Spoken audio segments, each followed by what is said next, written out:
hey, hey, ho, hey, hey, hey, ho. Pauta ole mea matua, le leina le mata mo piena wa. Auso pena no po mata sima ole oli. Pauta ole mea matua, le leina le mata mo piena wa.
Tai au manuia New Zealand mane malo tele o Amerika manisi ta fale lanolangi o mafuta mai ai le mamalo Samoa.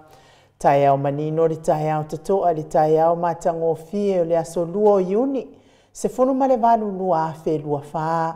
Faaftai tele le atua i lau pule faa soifua. Wala faa mai le leile nei tai au fou. Faaftai fo i le soifua tulu i le mamalo le atunu. Mai se le mano si umfai una whaatino ai whaiva matiu te masani ai le mamalo o Samoa i aso taitasi le whawhilo ai atua i le anganga whaalo alo. I au na tatofia le atua i so se whatatapua ai lau sisunga le whawhia ngainga le Mount Samoa vi ingo le atua Reven e sau a sora vi ena le ana ma le whaletua ia o pulasi. Sunga le toi ina le taitai o le kalesia me totisi Samoa so whaatasi. Reven Sione tau leota. Pasta visita felava i amosa ma le whaletua ia vai ta masoali i. Pasta solinga solofa ma le whaletua ia whaavae. Sunga le toi ina le kalesia la amosa toi fuata ina. Reven tele tausanga ma le whaletua ia matau aina pino no tausanga. Senior pasta tau loli ma le whaletua ia Arieta. Pasta whaatiri matulino si amoa ma le whaletua. Pasta ia feta se kali ma le whaletua ia Susana. Reven awatama to whaiono ma le whaletua ia Katenari. Pasta sanga le tuila epa ma le whaletua ia whai upu. Tina malolo manu malo ia Julia Moli.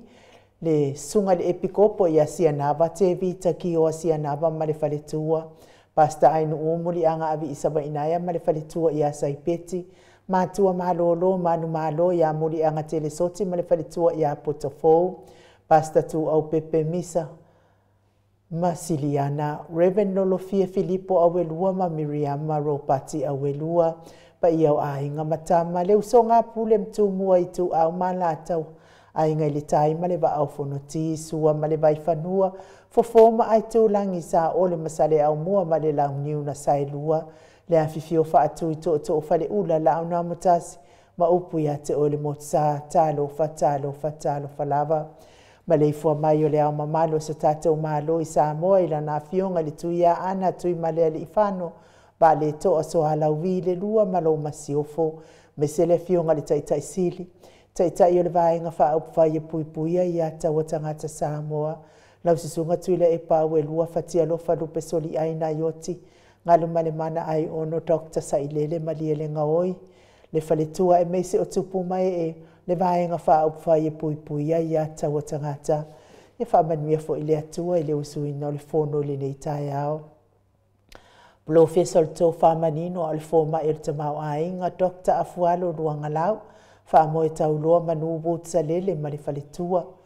me se fo ile ma le fo mai o le fasalauta le ainga satun mafono le ai le fionga ile sao ia le ota suatele po le fionga fo ia foi maono manu seni tu fele ma le faletua ia su a Vivian Pifem tu fele Professor lango le soifua malolo ina Dr. le usa to le fo tu pa isa mau takena seri ma le faletua malo lava le tautua tunu ia me se foi tato sponsor malo si mai haua i le afionga ia lilo fotu wa manu ma le faletua ia baby Fretten ma le nofoa alo good morning le fionga fo ia vui Nicola Wofo ma le faletua ia moli ma le nofoa alo mai sini au setalia sunga ia Felice Fiuseni o tautolo ma Maria ma le nofoa alo mai sini au setalia good morning Maria le fionga ia le manu ma le faletua ia fafangu le ala misa ma le nofoa alo mai melepone au setalia le maleifua mai o le au sina si o tātou atunu o inai tamama tina mātua me se o tupu mai e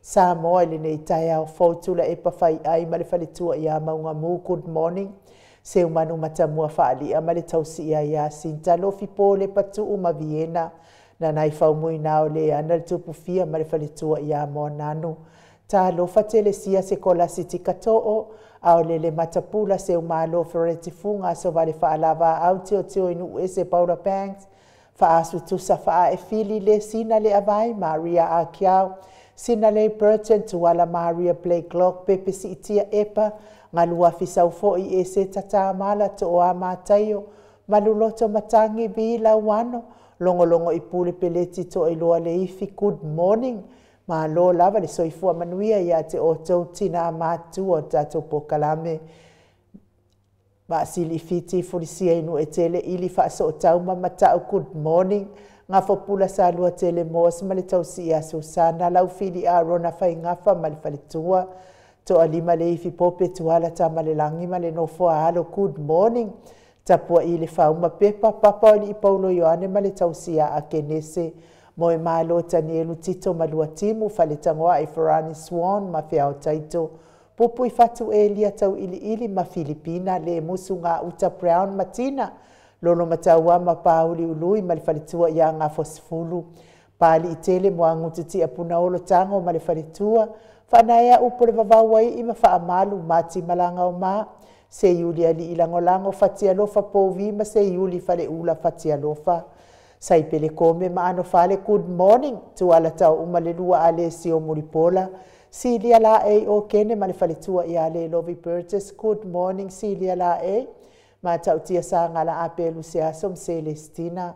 Tu au pepe o se fasetema ma koleti si o ne haitang po o a mai oe. Tau e tia tafua sua maroini sua pentito ta lofa sua. RJS, TV Upati, Ross Tuile Tufunga, Vaitovi Filimoni, Marifalitua, King Solomona, Vita Smith, Taufa Iula making ile au pepe manuianga duengol neitai au. Lome, good morning. Tupa yele vaidilingi mau moananu ma Marina. Tangaloa tase sa matai ama Miriama. Fala na ipupupani pasa fa apoi ma fa afu. Tau finga fui maono ma Diane. Tupa ifa salafa tapua i kuka le tausi ma le ai ngali i good morning. Ti o sa whaatonu ni umata mau salafa manuianga duengo le neitai au mau. Atalina pati o le stawa heni au tangava ia ono sa itu whanatu. Eti maulalo po amai oe eti. Braces langi aieng, Krite Almatangi, Jacinta Vitaliano, Toitu Simati, Fuala au mana o Selina aling na hion, whamanuia lawa le atua le nei tae au, ia te o tauti nā la haiti matina whiololo. Le wii ma peta salue veni kuva ma Anita Siliva, Petronia Salele, good morning. Fina umoni muripola mose ma Maria ulai fono i moana langa aia pele sauma, good morning. Sunga ia kolisi leota ma le faletua toi sulusuru ngau ngā tau mati elive ma whaaumu. Lucy Pautalo se walunga ma maliu mai. Taua fesili a mitua na i malisi. Na mulau ulu e Sarah liu fau ma tiu malu malaya. Pero tiso moe vau, falea li o tu mua vili anau le vave ma Monica Pale Smith, afa Malao Brown. Sunga ia Havaya ma Janet Langshu, good morning. Whana ia tia savaninga ma le faletua. A matawhai a Vito Yosefo Marayana. Moto sa ngale toi tu ma Anastasia. Tupuola anau Perenise ma le faletua whanua fau maulalo, turo maulalo. Pitone la unu na le bao tele wepi masita. Piwiva lo fiposi amo ape ilua ma Rosita. Matafeo Ramota Hilton, faumuina po wesi tangi lima matania. Urungia vai luanga se upule, ni umale kaume valo ia pa sui muri vai male tausi. Palai Felice Ioane male ahinga. Uli tavai male ahinga, good morning uli. Le fau vau tu uanga se ata malisa sole maleipen. Ao hatua Julia le ifi, good morning. Taila faalua mali itasi. Fautua le lei o sia ma Jenny Savila, good morning. Ta teo fatia lofa se milona maunga mainu woti. Baina lepa Kay Charlson kuka tifa fatia lofa. Faumuina se fosione malfalitua ia Alabama. Sunga ia Mika Mulipola malfalitua ia Filomena. Nga ngai yolo Tony Taleni malfalitua, good morning. Te o sanale. Te o sanele fapea fo ia tunai. Te o sanele tunai fapea fo ile fionga ia to mata ngaluvao leota, good morning. Le ekalesia katoliko e ruti hion ma le tapua inga i lau lau fetalainga le fale fitu. Leo boli tufunga ma le tausi i hanatia, good morning manuia ngaduenga o le neitai au. Liu ngatari tofa le taulangi Ropeti Stewart tole afoa. Le fetalainga i ao fia na au mamanaia ma le fionga i asula Daisy, good morning. Elisabeta i teta mausu. Ia mai se le tapua inga le sao i atau manu pepe sopo ta fea mali i tonga tuki ma le faletua i a peka paka tonga tuki manuia ngaluenga o nei tae au tau manu pepe le talainga i a sa mau le atinga ngai ono sorita mali i timani sa mau mai se fo isio tau si au lei ma le ula vale fo ia mai se fo i le ai ngali i manuia lava nei a so i tiu te mawhaiva fa manuia fo i le atua le pisinisi ia fa malia ina fo ilo fina ngalo lau fitalenga sa mau le atinga ngai ono so di tamali i timani sa mau mais fo isio tausi ia male oso fa ia fo io o na ia umea tō tino ngau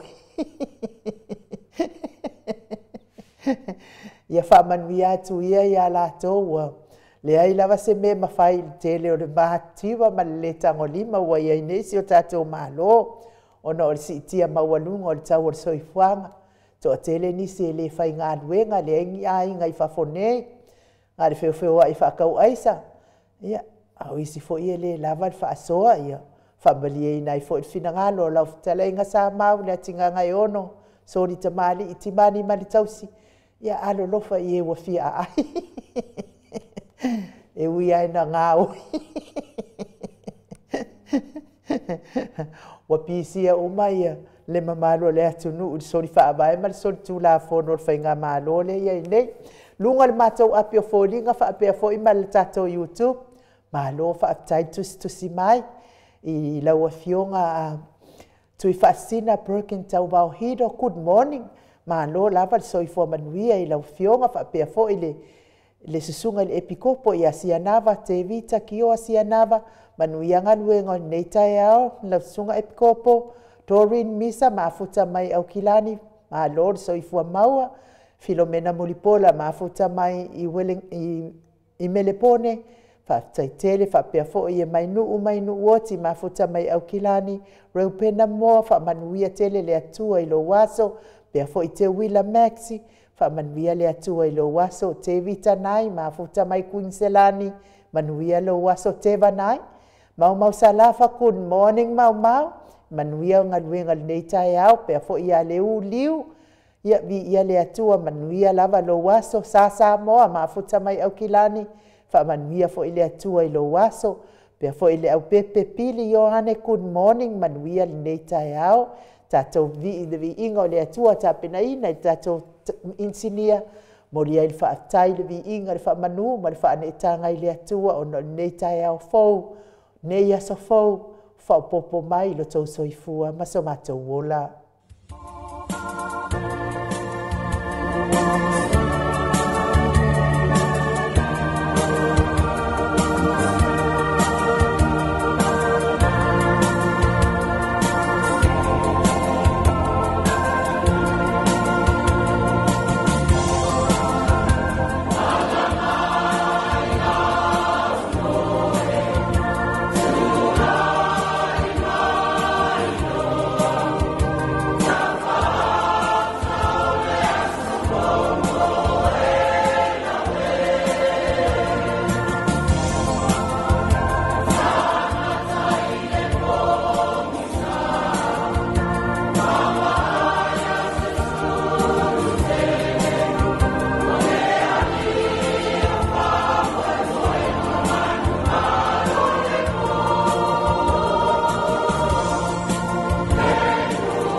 Se fulu male fitu minu te ua te ai nei lei tu lai fitu I sini au se talia. Le vi ingo le atua ta pena ina li ekalesia so fitu mai fasi to tai I Samoa pe ona o tau whaafonga mai ai. Ia tātou whaafeilo hai atua I le atua e alai vi inga mai fofonga o lana whanau. Ma lo lava le mafuta mai ai la tau fatu atau mafuta mai lunga le matou apio folinga ia lina tiuli ia lina tiuli ia whawhetai tele lava lina ia lea ua whaamau ilalo lea ole a o tanga whaamau ilalo au laulau e lua lea se fulu ono o tangata ia lea la atu ua ilalo au laulau e lua lea a mata ona whaanumera ia tatou laulau ia whaatasi ai fo I ma tatou no foa ia awa te pole ia awhai fo I leto I maua mai ia leto a tele lava ia no foa ta itasi ia iai o te au mai ai ni se wha lava ia au laulau e lua a le la atu I lalo au laulau e lua ia tau no whaatasi ai lea nei lole no fo mai o ilisi laulau ia ai mamao mea iai isia lesi au laulau lea whaafitai tele lava tiu a lina tiuli whaafitai le fisosoani mai tatou whaamoe moe ia o le whaamtalanga nā lea lau tangoi e tu whaatasi ia laulau e lua oe whaapea fo I le mafuta mai ia John KP to le foa ia manuia fo I lo waso whaafitai ti osa whaatonu ni umata whaamanuia le atua Paulo tofai whaafitai mafuta mai manuia lo waso le ufutalai ngafo pula sa lua tele mos tai le mafuta mai tatou apio folinga whaapea fo I fiti sai foloi se iuli ia whaamanuia tele le atua whaafitai fo I a lina tiuli ia lea fo I ua mai le fase lau tāla ia e tāofia ia na laulau I e lua tai lava le fisoasoani mai tatou whaamoemoe o loo vai lava le angalei o le mamano le atunu u langolangoina fo I o nei whaamoemoe ia le ngata fo I u tāpena tātou ia alo whanongolongo atu fo I le fionga taisili ia ua tāpena mai fo I lātou au malanga tātou te wheiloa I tusa ma le bala au whaaloalo a au se tālia I le tātou ai ngā fiafi ia male e sa tūmati lai ma manuia ai se o tātou watunu whaapelpele o Samoa mai se fo I le lango le vaenga whaia le HRPP Sam Sela Molitalo good morning ma lo lava so I fua manuia le nei tae au fo ia o tāpena I fo I le tatou malu tae au le fionga te pau whaasine ia to le afoa ia a o le amanoa masani nei Asia tuai ie o loo mawhatia pia I ngase o le tino. Fea lava se maotanga se ngase o loo mawhutai le mamalu o Samoa. Ia me se fo tupu mai o le atunuu, ia matonga fitinga, ia wane manuia e toi whaafo I o tau tino. Wha manuia le atua ia te o tau, tamā, tina, o uso matuangane mwhanau. Mai se fo I totono maota malawa o loo tausi ai le tele o le soifua ngase. O le mamano so tātou watunuu ia tauia ina ianga le leile atua. Tonga fitinga ali I matama I tausi soifua. Au wala mai aina na wha malolonga ia te o tou. O e o loo mawhatia I ngase o tino. Mai se le soifua matua o le mamano le atunu ua ova malefitu se fulu tau sanga le soifua. Ia amu ia o tou. Sanga wha leva mwha popo ina pea I le atua. Lo tou soifua. Mafutai manai whanau a inga. Ia me se fo I kalesia nuu wo mai masani pese le watapena ina le tatou insinia ia Michael moli atuai o matou alofaanga mo o tou tamatina o so tuangane e me se lava ina I whanau pele.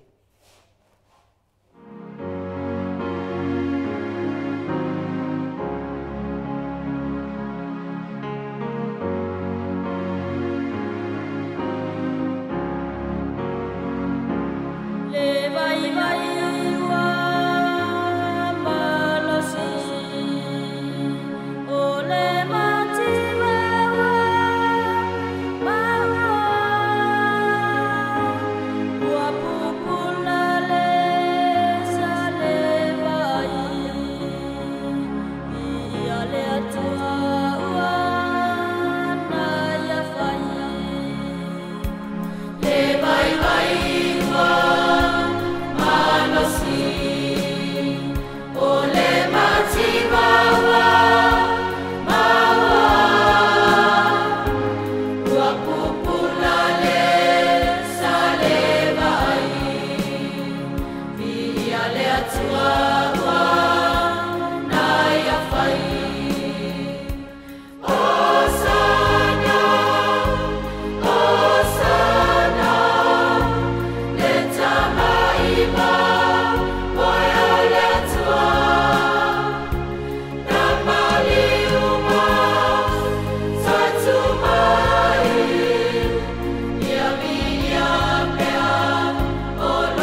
Luas fuluma le 5 minute ua te ai nei le tu lai fitu isini au se talia.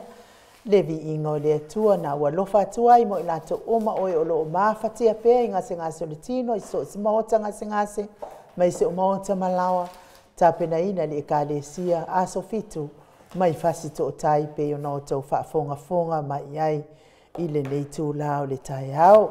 Fa malo lava ya Loretta manutoi fo le tu amafuta mai e me se foi funga Jesus ya le uso ya timu au wa atito fetu au so alo mua e me se foi Nicole Yohane ya le fa au mutali elive tai lava la fionga al faltua manuia foi to waso tai foi tusi mai fa felo ai mai tato pokala minei ya ai fa malo atu lava mo lato o na tongi mai fo i lato lau lava yaso ya le fo wa amata ne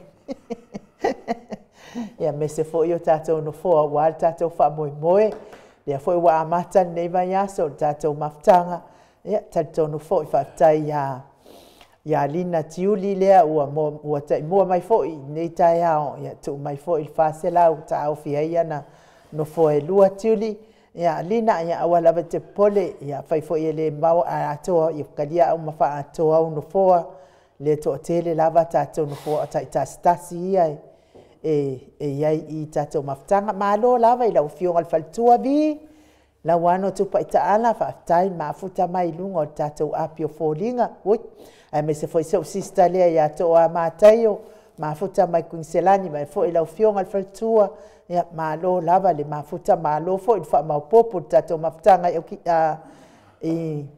I Queenselani ia vi ia le atua whaia lava o tau mea sili ia matau sili ai lava I le silafanga le tātou tama o le langi lea ua mafuta mai le fionga le tapa au whaasina ia tole a foa le anganga whaaloalo e whaafeloa I fo I lau fionga le tuia ana ave au malanga tama whaasau a le tu malo le na tuina atu ia ia o le tonu mai pea whaululunga le ainga malo si wane fo I lau futalainga la ulo le tau lau niu ia ai o le presidente le Kalesia Katoliko sa moe ruti hio malo le soifua manuia malo fo I le folau I langi maa I le malo fo I folau ngei kai au malulu ia me se fo I le maleifua mai o le fionga le faltua ia maunga mu whapea fo ia le sunga le usoli ia tule e pa fai ai whaptai mafuta mai tatou pokalame tole fo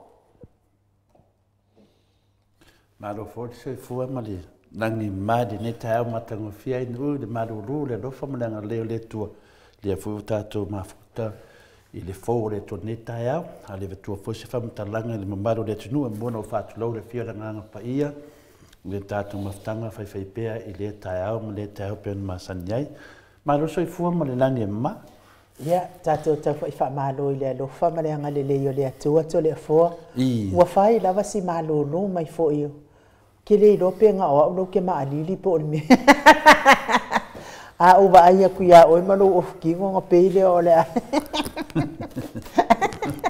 me le waya le si fa ma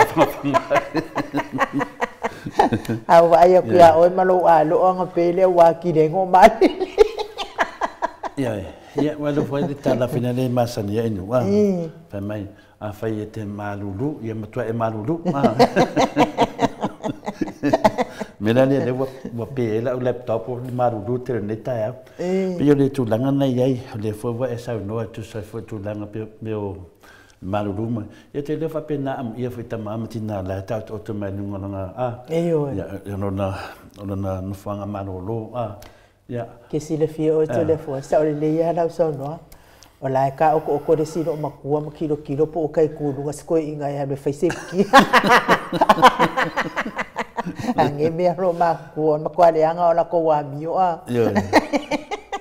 ya le tunanga ya finale ya al sinta wa finale on mo ta to maftanga ta to te mafutai pe malulu ai no pe vivela ele hai se me ya pa wan me sidi ya mo le ola mo wan malosi mo wan maftanga yo le tunanga finale ne sa no ai de tamam tu finale ya fi mon le ta o ni sile le maftanga finale au kidan ya ele ole lava po le lava o le man malo le tatu man malo ni ta ya wana fa pen nei ele fe tu pen fa tau le ola ana ya la mai la ta ya yo fa la ya ku pelu ngolo ku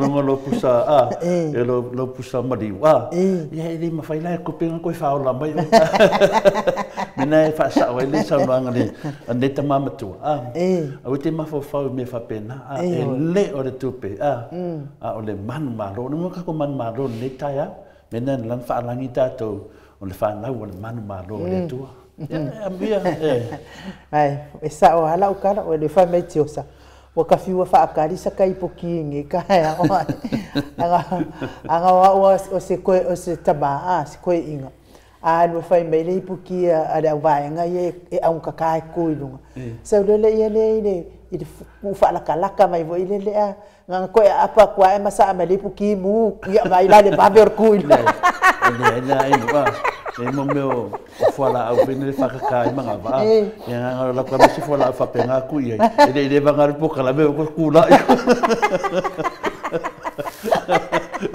e me el ta tu la e fa pena la fa pena ya e ele ta fa ya tol tu o le mutua ia mana no lei e halu la se va ngala se to ina venga le pule le mutua mas ko inga boy de lo fa kinga malu no inga sko inga la bakua ngo le no fan ngi no makua ngi no makua so le makua le ngala mas le mena titina o fa modianga ya umia no so fota mama mo pe pa wala nga fa mangyanga fa irkama al fa kala kama ya re puki e ko le diwa e si ku fo la le diwa fa longo maya ai muro de puki ya o le mena na e mena ma fa forte mai de fia ya tinga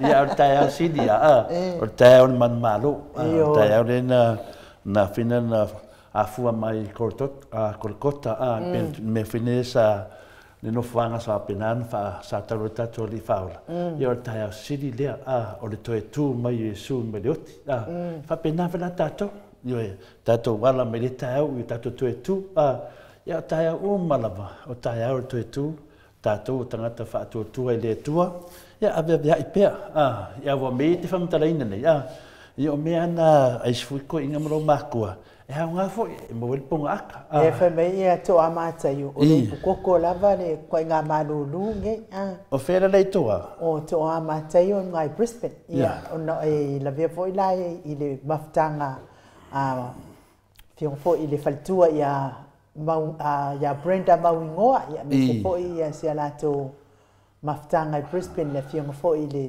taifono ia kolisi leota ia male mawadungo tupu mai o maftanga Brisbane ia ai wo manatua na ia le famtalanga ne to amata yo le sila ko ingan makongu ai u ia le i koko ile mengor ki koko ke sila fiela telefon mato no ula ia soia ile lo ko ia so nge soia e sa se ai nga fo ile pese se la to lo tua fias or ko ingala dia e fia ya me fa ngota e lata fo ilona nona fale o ile sam ia ai lata mai fo ile awar kele telefon e wa e mai ngela al favors ko inga wa mali lias ko inga ia ka wido fo i male vela mayole ki poko ko allo makua sa lolo makua lingi mai ia lang nanga kima langa ipukoko maku i fo ia yung kalange langa ki poko ia la ingu ale ki sinu ko inga foi le fa mafan ai ka mai lo mal fai nga lo tuon al matu foi le no lo tua fia ese uma ia fai nga lo kwa fia ale mu ala la vai ngu le puko ko inga ia mata dia la ye au leo wa si wala au leo fa longo mai po la ken me pese ai le la le mai ia le leo ia po la mo le pese se la to wa fia nga ki kilo kula ba ole toe ina wala talata mai ia le leo ia apa kwa mai le ki poko la pulo lo fa kasi mar ki poko pur fa kasi ale ia ma fai lo mal talo fa tai le tua sa ma to wa ia e van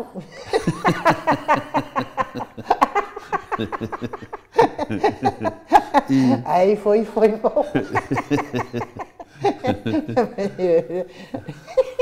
Lei, le talo le sa tau na fai le to ina na tonu le tua e ui lava no savari vano na o te le fe lava ai fa de okende ale lenga ku ale ole e fa no longo ka calor ko wa foi le oke ya wo sor calor le uso especial ai awale ma fai ko ingale mu o nga mai ki pokok oh no suapa Yesu amen le meneta wa ya la sel kan kai su e mai ala wa bombua io no savari man ko ya ala ngai lungo wa bua io no savari van la tra te le fe la se be ya la ne ma wa ilo ma koi se no ngai fa bu ki popo ai telefo ya manuia le malu taiao fa tai la vai no mo de avanoa e fa pena foi na fatina o festival na silinta o tato maftanga e nei taiao ia o le aso nei le aso sumal valu o yuni doa fe do sumal fa yo le fa moina e foi nei marufa le nganga Ya wa foi tato savalinga le ala fa moe le au to fa felo ai ma to o folo fatu le fio le nganga pa ia ni tai au le mlei fu mai le soi fu maua ma le langi maina ya te o tole lo fatu no ma le manuia mai le tuoro tato tama a toa ma le li o Yesu Keriso lo tato li ma lo tato faola o le tato tus fai tau ni tai au mo mai le mo mua peteru ora na mta upo lima fai tawina le fai upo valu fa ngata mal se furu fa mole ai no ia o tau fa au tauta ia o tau matala ona o lea ua fai o tau mona fili o le ti apolo lea o loo fea lualuai o ia e pei o se le ona tangi wa sa ili se tasi e aina e ia o tau te e atu ia te ia o mausali o tau i le whaatuatua. Ina ia o tau i loa o lo o ono lo o tau au uso o i le lalolangi. Ia lava mea ti ngā. A o le atua e ona le alo whatu noa o malava. O le na bala awina i tātou i ai watu i lona mamalu whaavavau o ia. O ia Keriso. Pe ati ngā ina o tau ina yaso. E wha ato atoa ina e o tau e ia lava. E whaatu mauina, e wha malo sia foi o tau. Se toi whaitau mai le whai upo e walu whamamole anu? Ia o tau whaauta ia o tau mataala, ona o le ua whai o tau monafili, o le ti apolo lea, o loo whea lua i o ia e pei o se leo na tangi, wa saa ili se tasi e aina e ia. O le upuna le li mo tātou nei tai au, whamanuia le tua le whongaina o lana whionga, au whafonga lana nu. Tātou tala noa nei tai au, se whamalosi au, ia o se manatu au foipo, se manatu au tū, e tātou te tala noa ai o le ti apolo. Toi mai e whali nei tusi, toi whapena, na toi laptai pe i tātou, ia le matautia o le nei mea o le tia apolo. Se tana whanau noa na o whanongo ai, whapea le tala se tasio o te maitai. O ia whasiotia se isi fo i te maitai. Whapea lana whamatalanga. O le tia apolo po satani na whaosoina hak. Wa toi la patai mai ia i tātou i le nā saunoanga po le nā whetalainga a le neitina. Whapea o le tia apolo na whaoso soina ia, pēna tauina ia te ia. Whasio tia se tasio te maita. Pei whoringa mai o se mea o tātou wola ai pēa maola i pēa. I le manatu ma mawha. O whaaso songa le tia apolo. O lona nea tau tinonga, wa lea msisi ame aloai. O le tia apolo, po satani, na ia whaaso soina, fia i tātou. Tō fia o lo whanongolongo. Whanongolongo pia i tau tinonga whapenei. O le tia apolo, na whameia te au te whaia le mea lea. Wawa le sisi mea, e alo ai. Lea laua whetalai mai ai lea tua i lana upure nei tae au ia i tātou. Ia tātou mataala. O le tātou fili o le tia apolo o loo whealo alua i solo e peio se leo na tangi sa ili se tasi aina. E matau tia. Pea na tātou whaalongo, aini miti, aini tātou mawhauwhaunga, le ai, o mea moni lava. Peila o le neita mai tai. Ia, se te mi whamatala le atuanga o le tala. A peo o lana lea tau tinonga, o soina, o ia. Nei la tai au, o tua e mai ai tātou, le mawhauwhaunga mai le whiunga pa ia le tua, toi whamanatu e tātou o le tia apolo, whatusaina o se leonga, tangi sa ili se tasi na te aina. A whai o le atua na fuafuaina ma whaia mea uma, o mea wa vaaia ma mea le vaaia. O le ala le winga na ia whaia hele ti apolo. Le wa tātou ilo nei, wa telin tātou safa i le ti apolo. Aisea wa whaia i le atua le mea. O le ale moni o lo tau mai i tātou. O le mea moni ea e iai se ti apolo. E manatu isi aina o ni miti, po ni moe mitinga. Po ni miti e whaamatala ai me leanga o lo tutupu, ma ni me leanga o le neilaro langi. A le ase tali mai le fionga pa ia le tuani nei te au. Le o tātou whanongolongo. Le ai. O le ti apolo e le o se miti, po se manatu na e moe miti ai, po tātou matumutunga pe a tātou mo moe, whiala mai tātou miti, tai pei o nei tina, po nei tamai tai. Ua whai mai, ua whai mai ti apolo, na te whasio tia se tasio tina. Le ai. Le ai.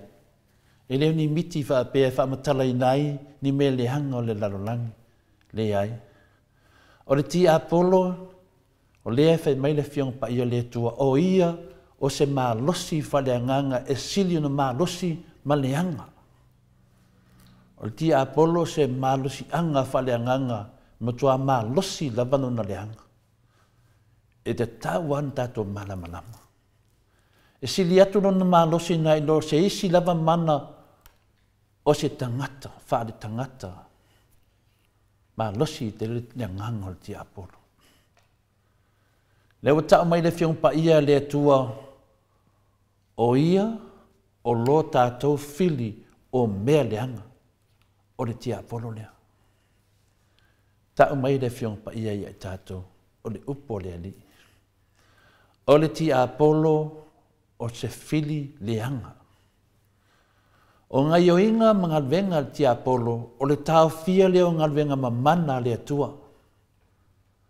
Ma beai o ia, ma pule i le atu lau lau, ai mesio tātou o langa. Mea nā ti apolo lo. Whaia nei, nā o ti apolo ese le atua, ai pule o tātou o langa. Ua whetalai mai le fionga pa ia le atua, ia i tātou le nei tai au, i le tātou tusi whaitau.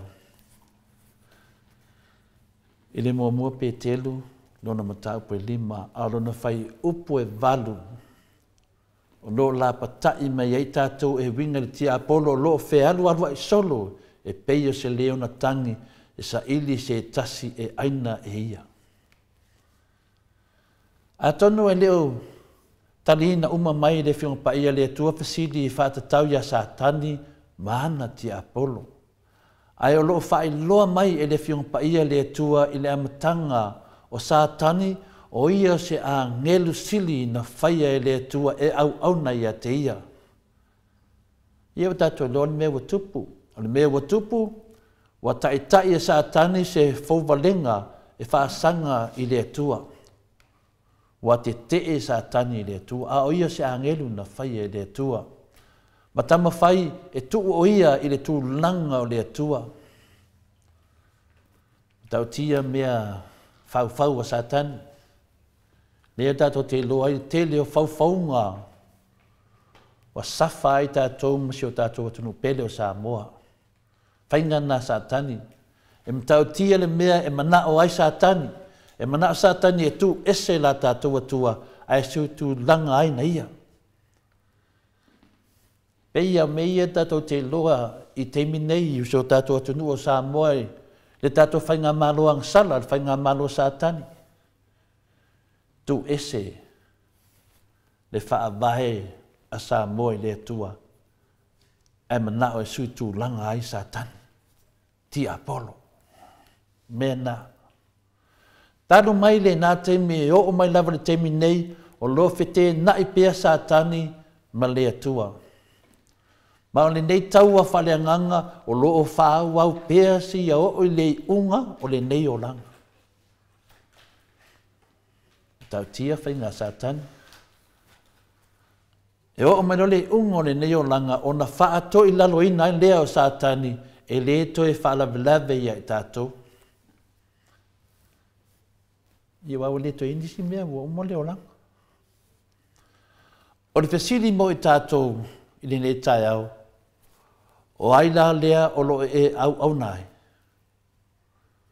Fo e au na pea I le ti Apollo. Pe tu salama pe te leilo ina pe te leo tau e foilo wa ai. Maso manatu. Po e au nai lea tua. O ai le te au nai. Aua nei e whaia ina I le ti Apollo pe te aua I atu I le tu whaia ina. Ai ai li watu no wang o langa ia Yesu Keriso. Ma vea mausini e te ola mo ia I aso uma. Ta mamatina ia o tatou. Maru whaleanganga le nā. Uso mutu whaafine, whaapenana whiwhia tatou te whitu whae. Ia, te liu, le tō whaa ma le whaututanga, po ai le te au nai. Polo e au na le tia polo. Le tū whaia ina.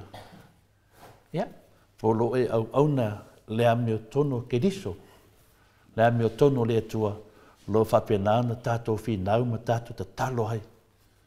Ia tātou maua le sini au tū tāti ola ai mo Yesu I aso whaftai ai umo le wanoa. Malo, tai lawa fionga le tapa au whaasina to le foa mo le tātou malu tai au. Tui ena ianga le leile atua ma wapea lo malosi.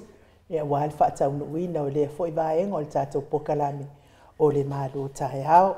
Tai fo ile upo le ali nei tai au e sanga faa manatu mai pea ia tātou Satani e le moe 24/7 Satani e faa oso pea ma o le sila a upenga te Apollo le ua fai nei ne vaita e le koe kawar ngā piki e nunga o telefoni faleanga oi o malo o man malo ki Apollo tu lalo telefoni ata e ti Apollo makia sili ya lele mo ika ia pai ya la fai kasi nga mea leanga le ofa o ngā ne ti Apollo faleanga o i lungo telefoni ma e to i lalo ai lava ia ai ia le atua le fa manatu mai nei tai au Satani fea luai sa ili tangata nate aia whaaleanga ina.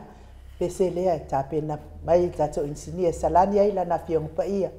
Ia tātou tu usao atu loa, tātou tu stala ili ata noa te sa kraitani I aukilani ni sila. Wafo I tātou pokalame masani ai.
Toi 5 minute o Natalia o le itu lai valu isini au se talia. Malo lava le whaafonga mai le mamalo so tātou atino, whaatalo whaatu fo ia Felice M matavale le mafuta mai, whatu a mafuta mai whaapea fo ia pesa ini maleota, lea fo u mafuta mai lunga o le tātou apio fo dinga. Ia a o le anganga whaaloalo e whaafeiloa i le ata noa le tele sa Crichton, lea ua mafuta mai lunga o le tātou wala ata, mai au kilani New Zealand, ma lor so i fua manuia ata noa, ma lo le fo lau ilangi ma, ia ma lo fo i le tautua ata noa, ma lo lava le ono sa. Le whaititia le whaatai marvi inga i le tātou tapa au le langi le nei tae au o tātou au lia mai, ma lo le soifua ma le langi e mama ia i le nei foi aso lua. Mo iei foi le whainga malanga le tātou o tunu i le nei foi i tae au. Whaataro whatu, lau fionga e nuu, whapena le lau fionga tole fo, ia e meise foi o le sunga ia mai, lau tau wa se tolu i le nei tae au, ia e le uma le whaptai le tua i lona lofa no ngangu lei, ia le fo tātou toi whailo e foi, ia i le nei aso wha salalau, ia wa foi i le tātou porkalame i le nei tae au, Pata lofa tu foi i o tātou mātua i te matina ia e le ngata i lea o tupu mai e o le tātou o tunu ia e whapena ia whaletua matausi i o le malosi o le tātou o tunu mātou te whaataro whatu i le nei fo i tae au mātango fie ma le tae au fo ia e le ngata o i nei o kilani ia o whapena fo i ia au se tālia, ia o lo tō lalam papa awa i le nei tae au, a meise lava o le whaafonga mai moa le tātou o tino i le nei tae au, mātou te whaatalo whatu a eno uma tole a fua ia i le nei fo ia so fōu o le tātou whaatala launga, ma lo le soi fuama le langi e mama i le nei fo i tae au fōu. Ia, tātou tau whai whaamalo i lea lofa ma le anga le lei o le atua i lau a fionga le ata noa le tele sa Crichton. Ia, lea ua wawai atu suru le tino i lo lali lei mai. Ia, e meise fo i o le maalosi o le tino, tai ai i le atua. Ia, ona o le pule whaasoifua le atua. Fua i mai pia le maalosi, ia te i tātou i le aso, ma le aso. Fo i ona sa ili tonga fiti atu fo i la wafionga le ata noa te sa i New Zealand ia vi ia lava le atua tele awala le li e mai ai lan fa malolonga ia e ala i tonga fiti nga li imata mai tai tau soi fo to le fo ma ro soi fo ata noa te sa ia o le wa mol mawina le neta yau ia le oto e mataina fo tato pokalame masani e wi lava na e te le o le tato tofi Samoa a lewe i tato tofi i Aukilani i New Zealand ia alani no matani fo tato we pe tai o lua tato i New Zealand e ta o New Zealand i o ta foi Samoa na lua le o le la we de tara noa mai le Samoa mua a lewe tara noa mai o Samoa na lua ia na ni na tato pokalame talwai ia matadi foi tatu pokalame tanwai sa le faina padia mai lo wata ate savadi tu ale melai sa fai metato engineer ya my dad wa sui ele leo atanoa ma no si mele leo atanoa you mean you wa ma no si mele leo finale atanoa ante sa of sa kune ya skamo mai ia o finale o mena lena a fiole tata no te sa New Zealand e aru finale e su era va ngale fa mai wa mari ia ale la e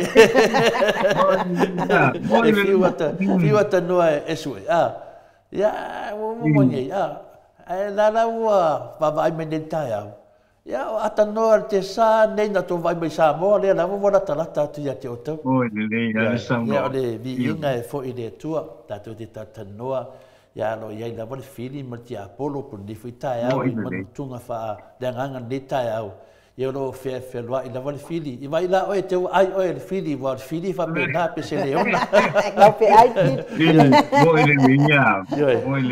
na wa la kalaka ku ngari fili ia vai la oe ke ua ai ngari fili le ta ua mai le motunga ma fofonga whananganga neta ea o le mea sili ma le taua tata noa te sa o leo to e maua tato fisota inga o le mea sili le taua sa to telefoi le mamaro le tunu sa sinia fo tato po kalame wa faisi na umi tele o le to vaia tata noa ia le o mana fa nama ia tai au nei ia to e amataina fo le tato po kalame masan wa fo ini manatu mani mero tutupu mai so tato atunu ia alo ia le tata noa te sa i oi sa mo ngalua ia po sa mo no lua i New Zealand ia lo fa pena ona fio aile ata tanoa te sa mo te minei ia wa foi tu langa le ma arofia ia te ni no pe se mata po le tamai tai mota pe se mata po lo fionga le ata tanoa te sa pe la fa mo mo tu pe ia la mata po pa ia lo fionga to le fo e ma le ia va na amata me ho ia lo fionga i ni tai au e ta ko pana so lo le mo ni aso i lo sa no ia wala foi ka ko fun fikalai le temine ia le mo lo se me amata fa pe ia la fa tu lai tu por lai tu ia te le no la ta ia mota ia e so mta po nu E ke fa dua inga finga no atata no te sa fa mo mai la ta upu ia le fo ia se ko mai ta upu ia ono mka upu a fai a ko ri ku la fa mta ele se me o ia a fa ia ko paungan mka upu nge ia so fo ta to sai me le se me o ia ia fa tai la ole mele no fita no de tai au mana tu fai ata tanoa la va nga fai ka o friends a finale a fiame ia o le ala ele mo mai se tala mautu ane fa longo ai nei le lipoki le ele sia tina ia fai ngoi o tamai tai wa mtali foio o do foi tamai tai le tamai tai ia le fai ngo ka o se tina ai fai ngo ka o fa pe o le si la ka mai kai ia wanga fasiokia le si ka mai kai fasia le mea ngakai ale la mo mai ali poti e fa pea nga fa oso ia satan pe fa oso ia ti apollo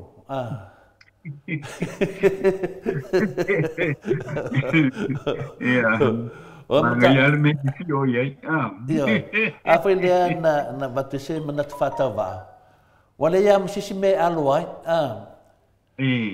ai o facilita o ai la ti apollo vai leva pe kasiski apollo e pilion ti apollo al ti apollo le na fa soina na ia e fai el melia o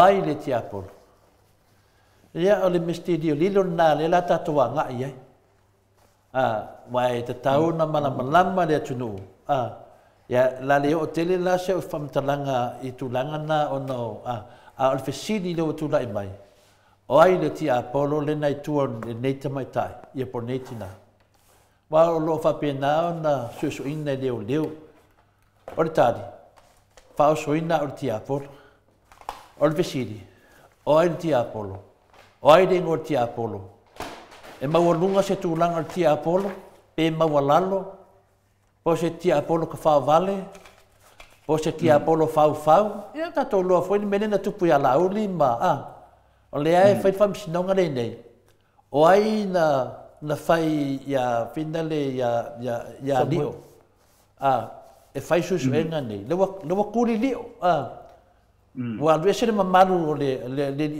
le maru sa ia i ne tamari wa le se wa to e fo ia mena ia a oi ti apollo le sai tua le fu yesu e ia tupe o ai na totongi o mane tupe o ai ti apollo nei tua ia wata to lo ti apollo o la uli le sai tua me nei wa o ia na sau no tv fa pe mai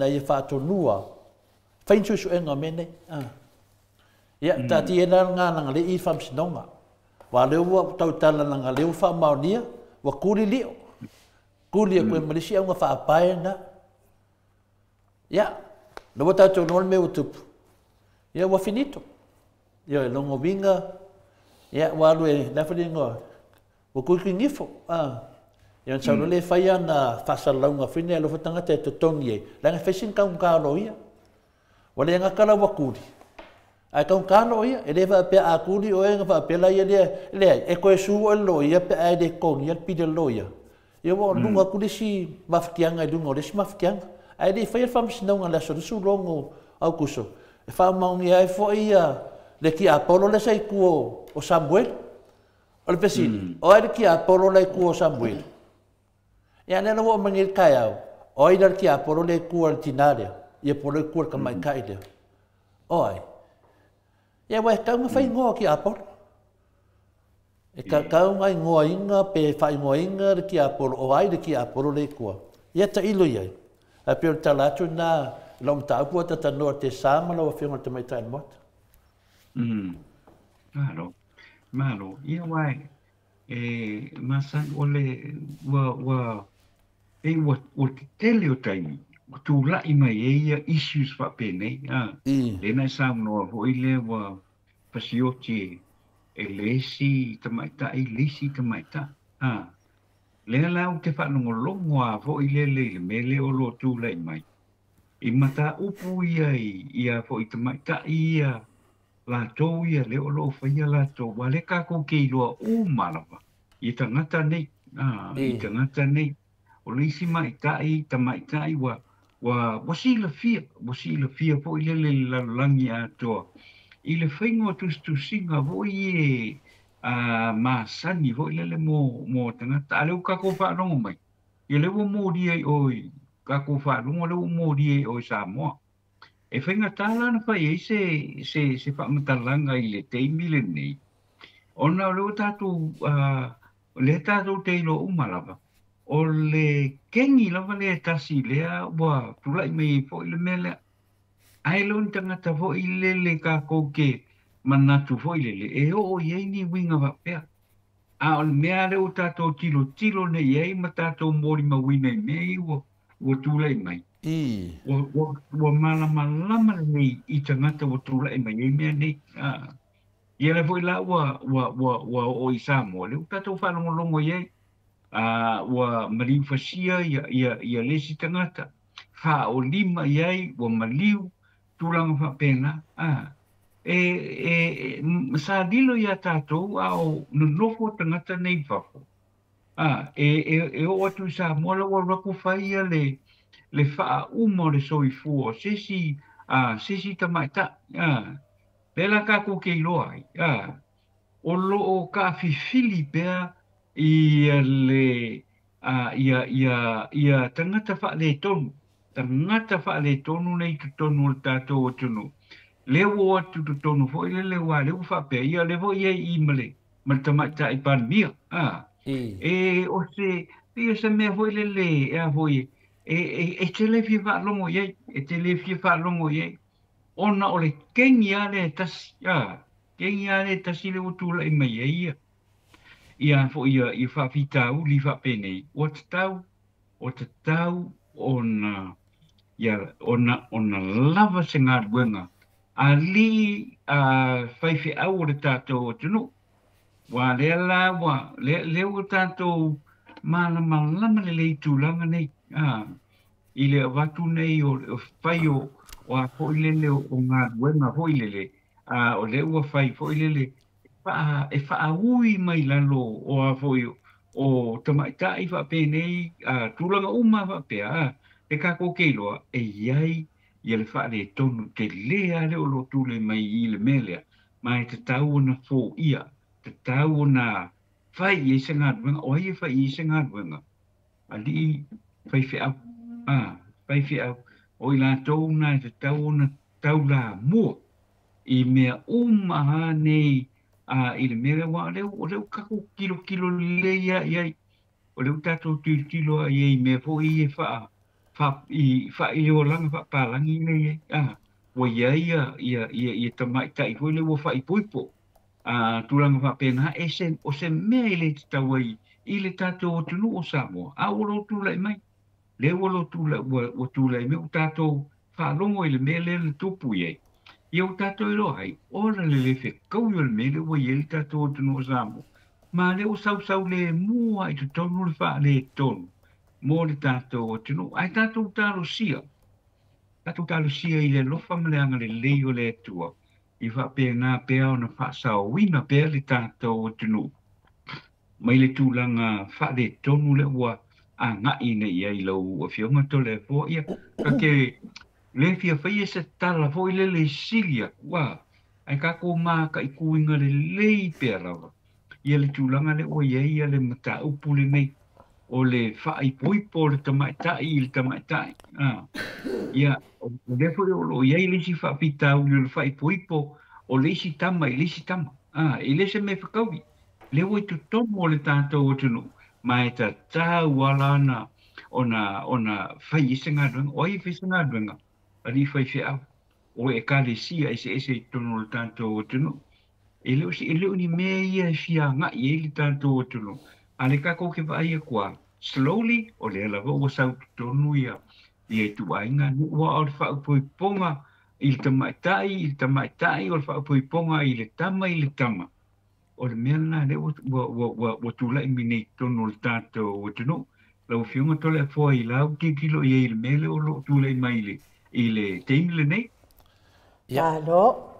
Tai la o fionga ile ata noa te samo lo finangalo fo i whaalia ni ta upo le fionga te pau whatsina. Ia tole a fo i pe ona tātou tala noa ai. Ia ai. Se o wau fo ia tama i manatu ia i le mta upo. E tau loa ia mea nei e tau o friends a fia me.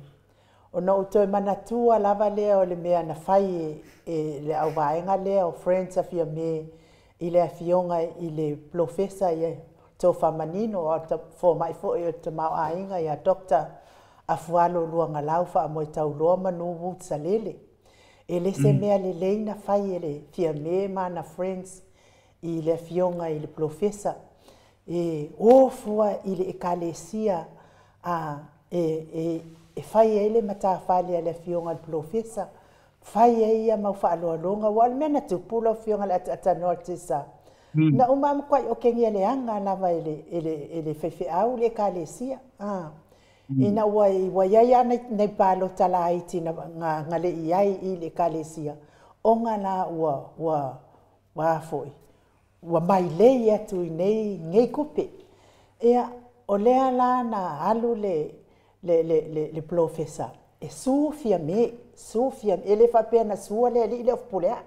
Sufia me ona ole mea le na ia fai ila na itu malo. Ai mese ola na ekalesia fai ila na mtafat. Le ala taling tato baba ai. Ole profesa lava na mua. Nga muli abel tangel profesa ai mua lava ile fai fa masinonga profesa. Ia le sa tato lo uma ile manuia.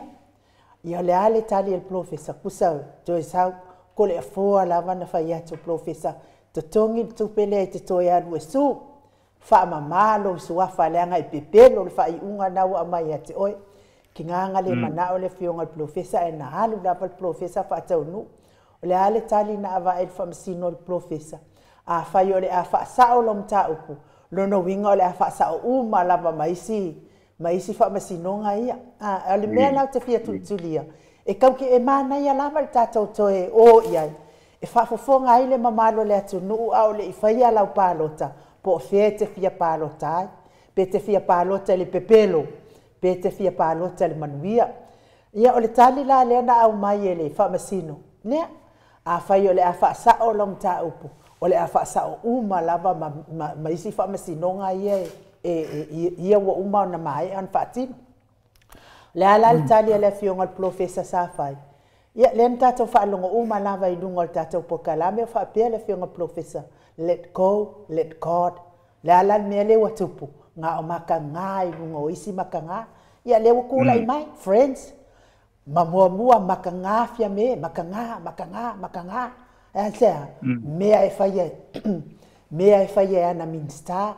tu ulunga le ulo fia mele ngo io tai on malo ai sea le awala na manu malo mai ale ala le mele watu pu my friends fia me pe maka ia no ngala anu le se falpui ai sea fai mai la ia le fio ngai le professor let go let God ia le wonga lue le anga le tua ka ngaka le anga nge ngaka le anga ia sa fa kupu le anga i to tonu se o tatou watu no a o fea ngai le atu nuu ma le filifilinga sa o loto po o ai e fia man na o ai e fai ma o lato fai pule i o lato tu ma lo taitas le ana u ka kova ai fai pule le fai pule fa ma walunga le ma fia poko le ia fualo le ana manu ma lo no tongi tupo le kisi ai sa ka kala kiki ia le ala me le watu pu mai nei makanga i ngo le si makanga le mta upulo na lua i tu sa mamanga o lau sa noanga ata no tisa o mea nei o whaawo a tene matama. I ta tonu lava se tātou atu no langa iai fo i o uia kei whapenga. E le pauale mea o kawai a kuai o le ola fia kenge. Ia, ngai a kia uale ia kia uia. Walanga o whai asko a kere o ngai o kei whapea. Kuai pepe fia kenge ai pea. A le mea ai o kama. A wai e ala langa o fai ai whape whiking. Koe pepe e o umai whaiwhi au kenge wai masoa ma marorosi e o whai uma whi au wha kenge ma koe o whaiwhi au wha ka. A o upu la wa whapea la whai po ipo pai mala de ai la. I ta tonu lava i al mato a inga le eise mea whape na iai. E ku ai pepe le au whi kenge i e wha kenge i pea la tau ia ma. A o la kou lava o tam. Ai mana ia lau sau noanga le anga mea na le watupu nei nei atu no. Le fo in sau no ia ile fionga tai sili po le a se fa ai unga fia me ile mta upu le langa wo mai fa tolu ai ia le ia le malo fo ile mai fa fo ia te ia o ave o ia pale mia po le a la se sau no anga fia me ile me le ia le anga ngofo va no ngolongo ile ai lava se sau no anga wa mai a o sa moa e makua isa ia me fa pe e ia te ula ia le se mea la tatou fai tio ai foi se vaenga ia fai pe la kofia kenge fai pe excuse me fai pe fo la tau fia tama a o la tau lava o teine o la tau fo yo tama ia e mai mata ule tu a tatano te sa se va ngala skanka o fia fai po ipo mo ia o fia manga ai fai fa so koma ia ngau mai le nge ia kungu ia ka ngai fa so koma tano mano o te no te noa whina le o le pesiri na watu. Po ai le tu o whina le o sakangi lea wa le whai mai le teine lea por ta mai tae lea por tina lea. O whina le o whai mai tia po le te ia halui fasioki a. Ngaki fasioki e le a, ia woki. Lala na tau le, na tau tu langa lea mi whafunganga. Langa le whafunga ia ta mamati na matua. Po le e me le tara noa i to le fua. O le mele tana no to le fua o lea e fina le mangmangua mai whamatalanga lau mai tai e tau o boa fia me le nao whait whaato sina i fina le o le fina le tu malo le professor afualo le nao i whait whaato sina le ia malamalama fo in tatu mataupu le ala watupu mai le whalavlave e lau ta mai tai e kau o fina le o friends a fia me le ala watupu mai le whalavlave wa fasioti lesi o le whapelo leo le tala al mai tai le ola por tinale ola por le ala wal whapunga o le whapea mai o ki apolo na whaetia po sa tani whaetia te ia e fasioki ya le ala mafu e loa nga waa ia tole fua e whamatala po le a se fina ngalo le tunu o le fesiri da o ai la sa tani le tu o mene langa ulua ta ua ia whaipoponga tutu sa mena ia te awa ia masa whaasoa whina ni tai hau. O tangata uma na whai e lea tua. Na whai e lea tua. Ia halo ia uma tangata. Peke whawhawhinge, pe te whawhatama, peke kamaloa, peke whawhinge, pe o lea nawa. Ia halo ia uma tangata. Le tā ua na ia to lea fua. Ia loa watu le whinangalo inu. Mana ia. E tu alwhaitalia e fia whawhawhinge. Ia awa pe te fia whawhatama. E lea se o meo le ai ata tau tangata. Ai le ola ia tole fua i tu langa fuina le. Langa watu nu umma, wa man fata tia la to tu la fono. E le whaina na o tole fua langa tu la fono Samoa, o ia ni toru tasi pa ia tu tonu le lato whaavai. Le ala e le mawhai ana tupu se me whapea i te tonu. Na moni le sau noanga inu. A i le se tangata whapea nā. Ia na sumali e tunu i e whaatanga i mea nā. Ape o le ia te aua ia. E whaataua tangata na whai le tua. O le mesini ang tau. Tātou umana whai le tua. Me umana whai le tua. Me o vai ma me le vai na whai le tua. Whaataua. Lera tu e fo i mele mata upule i. O lana na ta ule mata upule a. O le fo mo me whaatala. Fai kau ngā whanga o li tu maloa lea. Fai kau ngā whanga. Wa tau mai ai, wa maliu se tasi. Se tasi fo i o.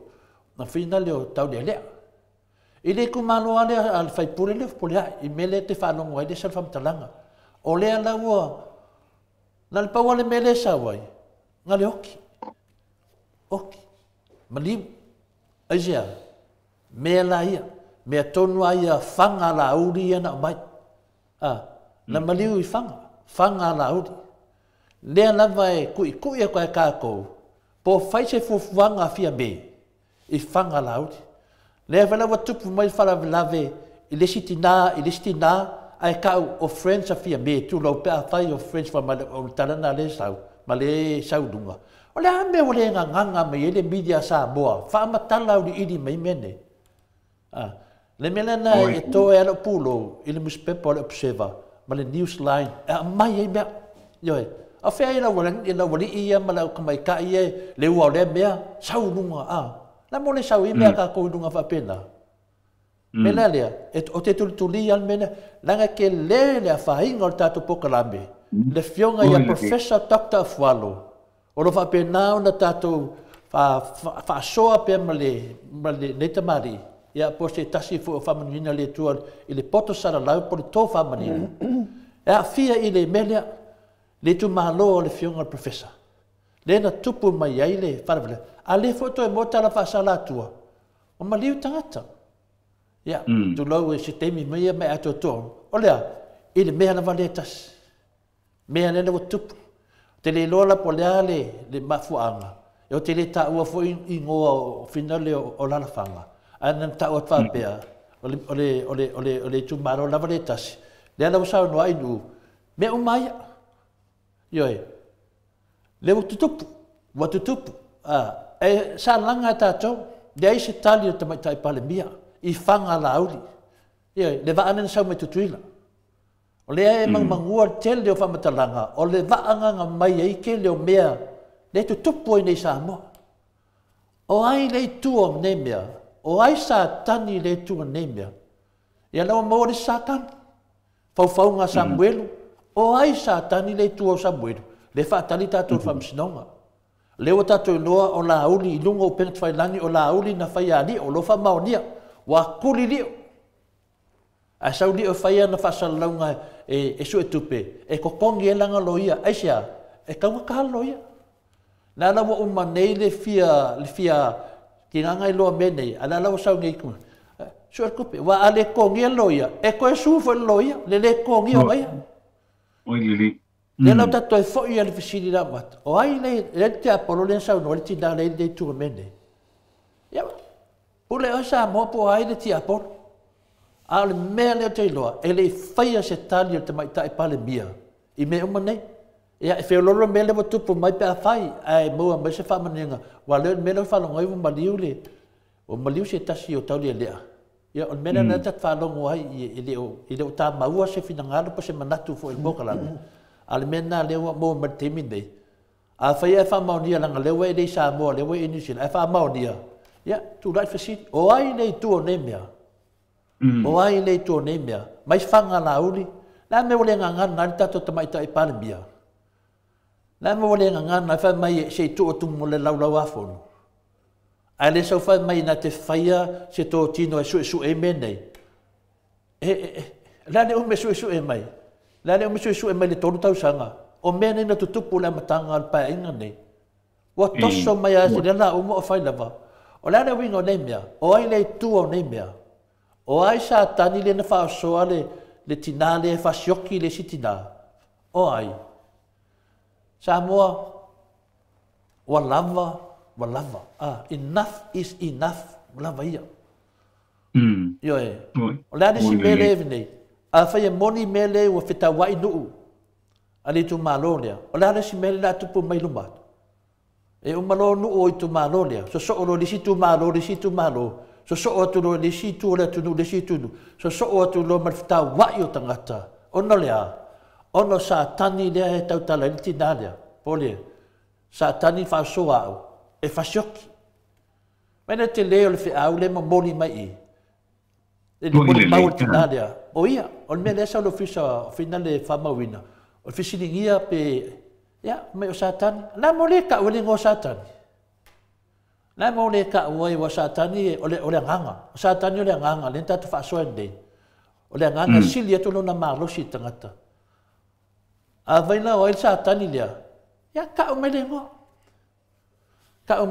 wa de se singo fun fa shoki le ska ka ngo mas mafuanga a fa ye mo itala le i finale mo mai o sala fai ya le ta mai po hai le fa so le mele le la tato va ai le temi nei le fita wa i o le atunu i fa masnonga wai a fa ya tu nei a pulea i malato i tu o ke pepelo ma e fe ka foi la ko yo e fia manga a foi e fa o ya o loki pe a fa ya tu ya a ke su e ya nga ke lo o me anga tu tup donga wingo se me fa pe na fa lo tup lo wingo fisilingi tangata e no ata na misa tu pulanga desi skepule aso nei e le saul malanga le e unha kaule tu no pisa pe vesi aja o le tata la to fa te mai tai palebia e fais na fa matalanga i fanga laudi so se kemia papa i fanga e ka wala laudi nga fanga mai sa mo fa soli kula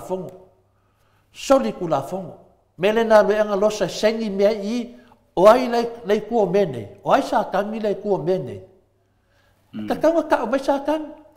Le an fa mai fia me. O le aka kia kunu malalo ngā fong. O le amo le fai se fai unga. O ia e pule. O ia o le tai o le tunu. A le fana watupu ma le mea lea o fasi oki e le siti na le. O isa lea o le tamaitai pale mia. A fai o ia e kau ai o anga wo. Le amo le sa ai numa le tunu fa apea mai ia o mole fui fa mai senga. O lele. O fa pena fai. Pe a fai ona wo. E se tangata tupu mani fa la via na wo. Ai le fai na sa ta amale. Ai ke minga malo al paroka. O inga malo. O nga wo. O nga wo na o le oi fai le fato sina o le tu malo le. A professor Fuano. Le la watu tupu mai fa la via nei. Ya, wai lo foi tala vin masani. Wa wo o au fili e linho fit o au fili la mo tu pun termine o fea lo iai fai nga maro le o fea o iai tai le ma fai nga maro le o fea o iai fai nga fa vai e silia tu fai nga fa vai pui e me fa pende ya to e fo ia tatou soli fa vai soli tu la fono lewa mata mai Yoi, te minei, awane tato marolo, le sau o le ita, ala ti Apollo, aisia, langa wai loa ti Apollo, wo o moina teini. Ia nera alaka whinga paroka. Ware kei mea o eservanga lea, e o umar fai pui. Yoi, e o umar fai pui. Langa wat levan tau nao fai pui lato soli wha vai, soli tu rafa, anga whakanga sa kiu.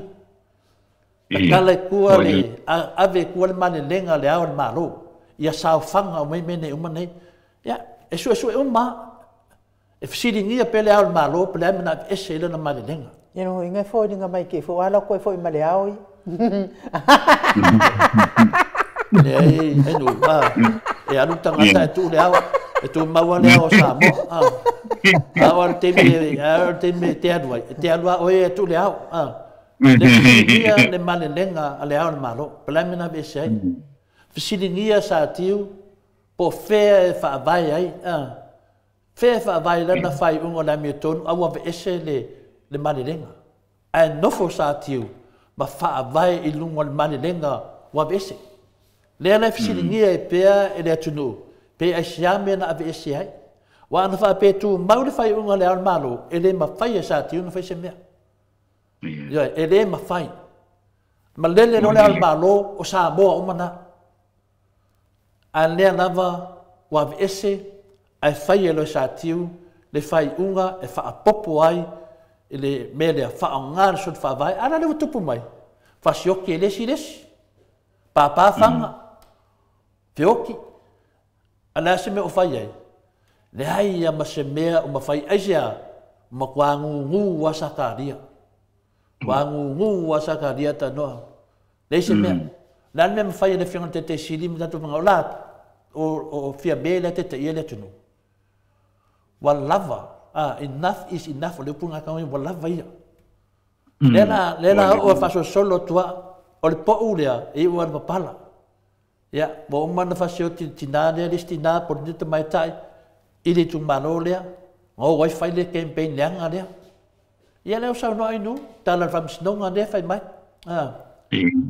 wa fam snonga le e te lai ma upu a fai la se tu langa fa pena lan mena ta mai ye le unga le ya no ngobina tanta langa o mane e te lese ngal venga HPP e toi fai le mene ya wala ta mai fai nga palut a feo ki kanga e fia ris kanga ka ko ke manga o e mari liu o fa fai les fai unga fia me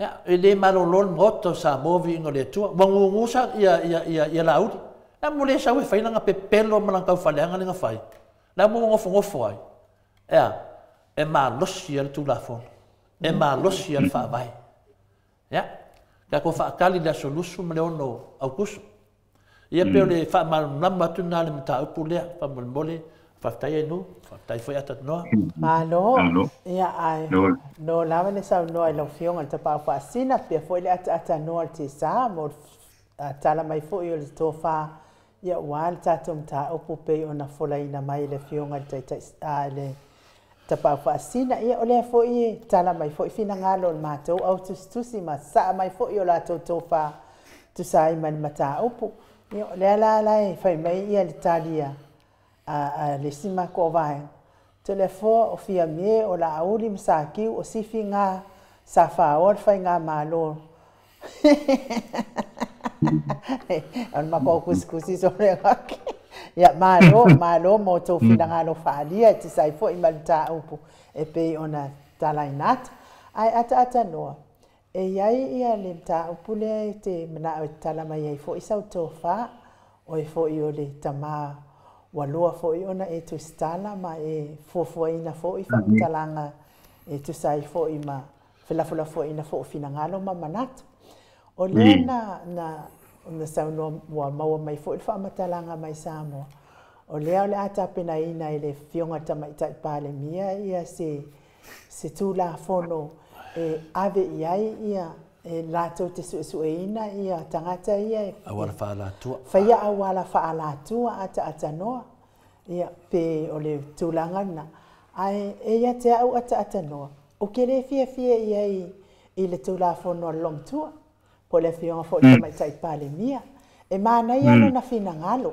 ai tatau ona a mai mua sana fa ai unga ia na minsta ia leanga lele e se tula fono o le o ia o le palemia e au mai sana fa ai unga ia na minsta ia a mio pio le faia awala fa la tua peila o le na minsta le ia la uli le na au mai na fa na ia te sila fia ata noa mai le ia maletele lava le foi wala be le fua ina o le tua ina o le pepelo le faufonga le pepelo le watua ia le ala le pule o ia na mali waita mai titi le kasi nga mea onga le fo ina malanga i tutuwila fai lava ina na pule to atasi le abatu o le fase lau eka o fanua Samoa mo New Zealand fai mo tutuwila fai le papo via tutuwila e au noa ma se sila fia tai pale mia le tau te sila fia uma ata no ma le tele lava o mea ata no o ana minstaia na au mai ale va ale mai tutuila le se me o fai ia ma le tele o mea ia sa tato fai tio ia le ai ma se tan e tata lo o la manatu atano e tata na ile fionga te mai tai pale mia na tani mo mai mea ia siringi ai le malo le atuno ma fai se na fai unga mo ana minstaia le anga le wa onga mea o fai e ana minsta Ia ona fatu a faatu ai lo le totino lea. E ave umala ia tangata ia ai pe fallinga mai ata no o se mea pepelo le mea le wa fai. E fa ufufi ai na minsta malana fai nga malu. A faatu nei la le mea le pe ona sa no ia le pionga ile professor ia afual. Ia no vinga so mai le o so e umalile ia la to fai nga malu. E le Italia fesilia le malo le tunu. Po ia la sana fuafuanga ia la uli mana minsta ia fai el sol tu la fono ata no. Ia. Ma nei tele lo finangalo lo fionga no le nei taia. Wa. Awa o le mata uputo no ale na sa ta una mua. Ona nga ye le fionga il tomate palmia. Ia ona sa welo le ko fa sa aku ile mele pa le ton. Ai o temili o le la oso le oso kwa pico iluma ile mele mana o fai. Ai le tatau na fa sa o mua ile tulanga le wa ina ton wale nga ke loi ke le fa le ko nga miniskai o lo tu le mai ke le ile fa le ko nga miniska la va me fea ona wakwa I an woso mai o alu ko fa sa o mai o a le ke le fa le ko le tu le mai e pe o te matua I ina ya o lo fina ngalo anu ile tulanga le na o le ala mauel me vo le va pe ka ko pe kilo lu mai I le mele a ko mo mo so ka ko sa mo so ka ko le a ka ko le kilo mo I le me ka mo fa sa mo fa mo o le me ka mo fa sa o le me e ka mo fa sa ai le va pe fa sa o lu mai I ke le fa le ko mo le o ka ke ko I me bona le lo mau fa ai lu no tala no fo ile fionga le te mai te pa mia I me ta ona fa sa wa me e prioritize o mau me e kilo mo I me ka mo e ka nga fa sa ye se me ka fa sa ai le va pe la o so kwa I o so no ko fa sa o ia no mai o ai kia ia ko I le mele wa I le ka ko ke manga ai ka ko wa manga o la vele a makanga o le a fo I o le fasa ongo mengi inga ia mau o mai fonga wa sa o mai I le mpenga sa o ia ko I o sa o mai nga pela o ke ko I lang inga I lo finanga lo fionga no ile nita ya o ile mata upu I o tala no ino fo ile nita ya o ile tato mta upu ile taia nei pa te le mo le ava noa. Alo, sau noa ata noa telefona te fia yeso sau noa ngai le mta upu se. Le mta upu le na famea ainu. O le lava e uma leo te mafuta tunungo le mato mafutanga.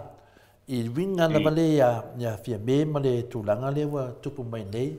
I le pidi lea ma le tulanga leo mana o e faise to tino fui nale. Ia e tau leo whasa moa fui nale wa fukilisi moa le umana fukilisi moa. O lea wa nga I le mea. Wa o te lo o le whaatolu wai lea na. Le ai ko le fo. Wa ai ka I faule si moa e le fukiere si moa.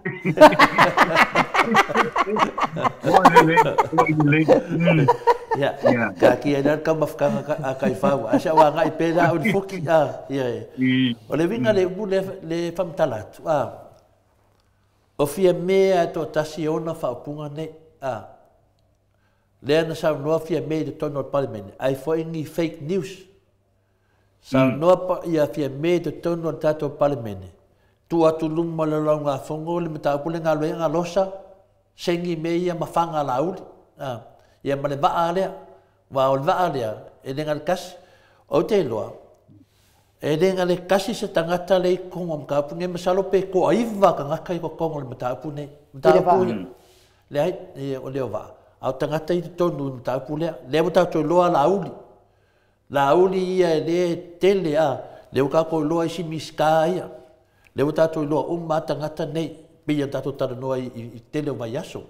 Ai toi fo ia tutu al fisilia pina lea whamtalanga I nuri na whenana mtapu lea.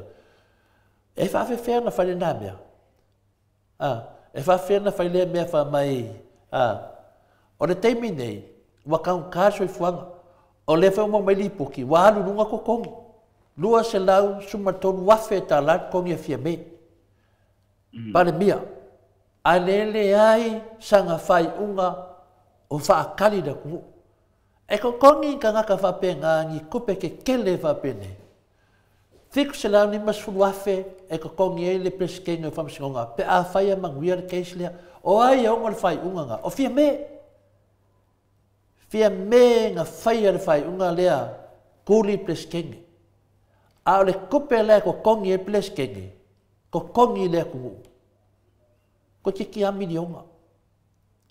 Sa moe, whawhenga whenga mea.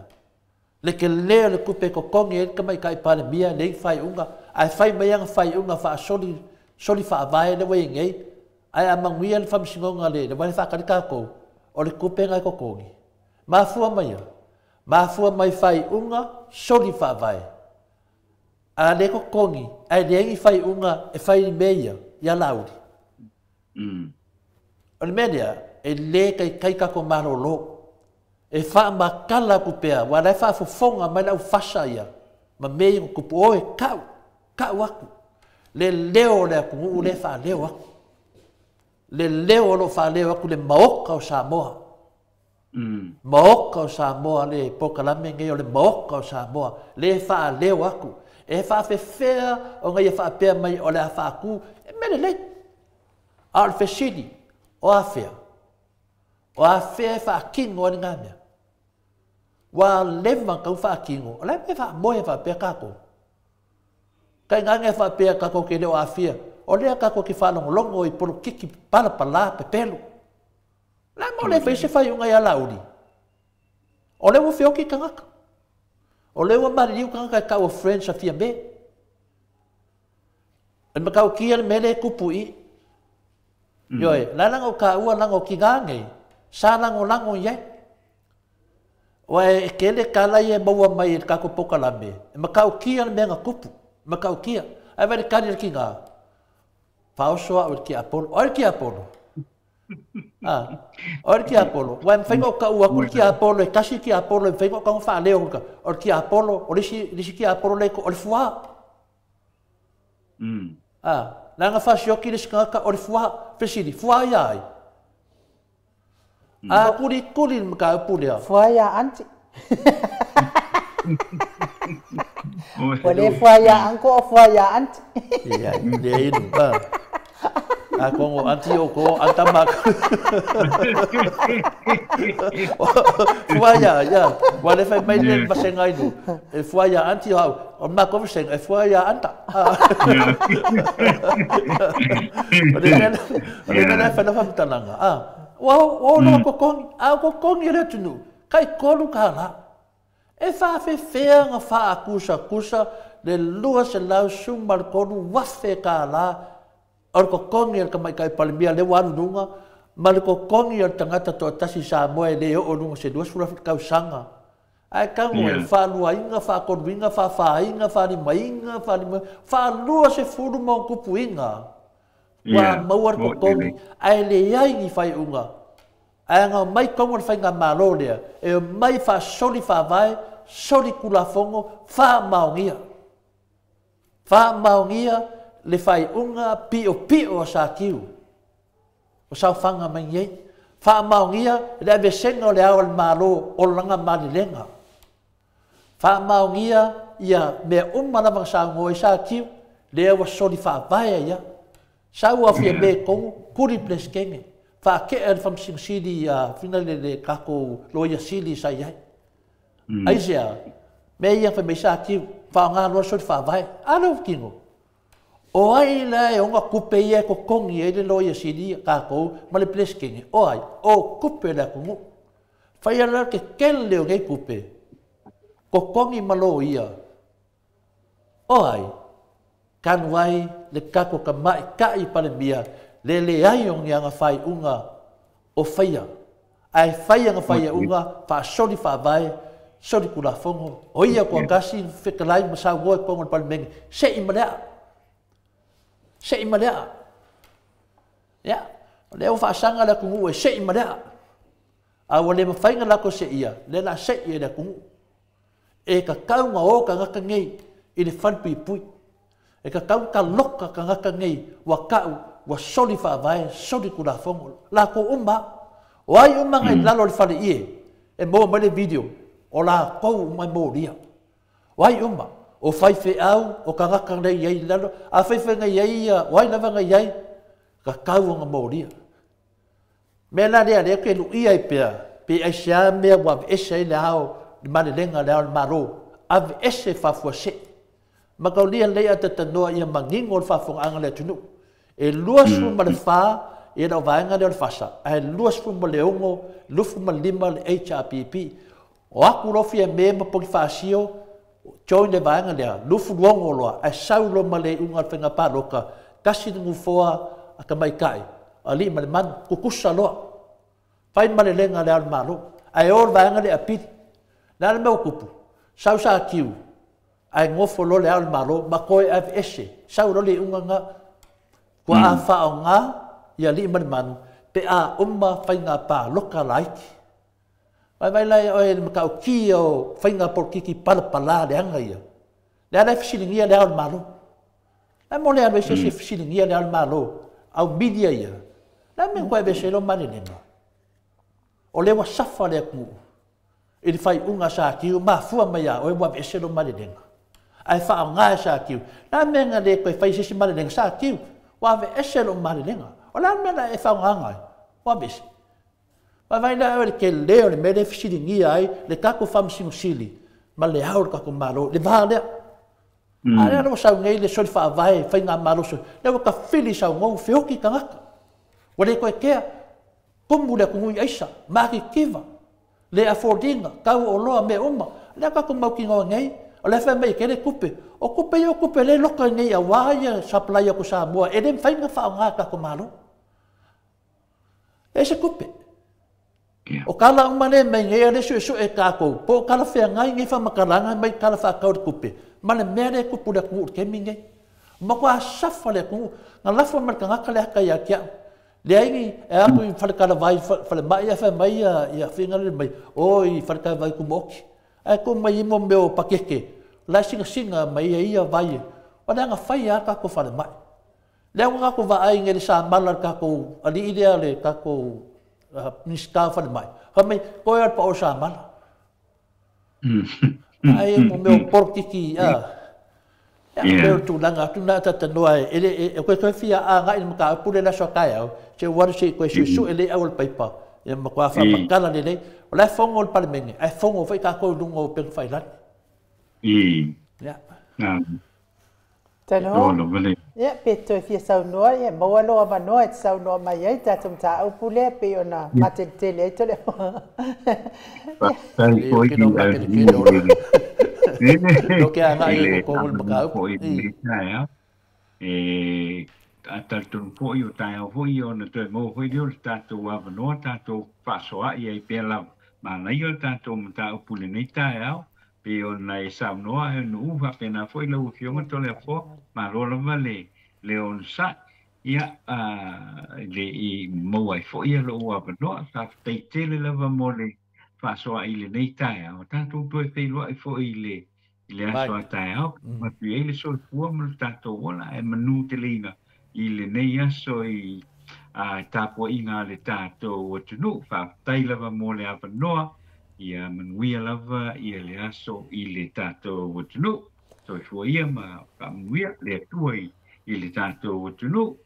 Ia, whapena fo i lawa fionga le ata noa te sā, tātou te tō tala noa fo i tai au, tō so tai atu fo i tai au, pe apure alofa le atua maualo so i fua, me se fo i so mātou wola, me sili maltaua ia ai atu lava i lo fia mai se lava malosi wa fa teleina lo malosi ia vi ia ai le atua manuia fo ine yaso lo fa tele atu fo ina yo walo ia me se fo i se uso lo tau mafuta ina ia ai fa so i fo ia ata norte sa ia fa tai ai no uma tole fo ma mai filo fo ina so atai au fa so i fo ia ata norte sa ia o le ua So se fulu minute o Natale o le itu lai valu isini au se talia.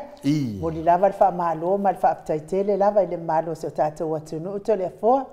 O le ana tu si mai nei lina tiuli lina tiuli fa pe mai ai nu ia po a ia le tausanga e fa tanga ai ia tamaiti tato fa moi le fai ona o sona o naionalo e o le se fulu ono ma le lua se fulu e fia awai i le fa moi ia le ala tiuli ia ona e fitawi le lava ia tausanga o naioalo awole pole ia o le tau te whaafongafonga mai fo i le fitu iwa tā la lea e tau watu le laulau le fionga te pa au whaasina whaapea fo i ia no foa le fionga fo i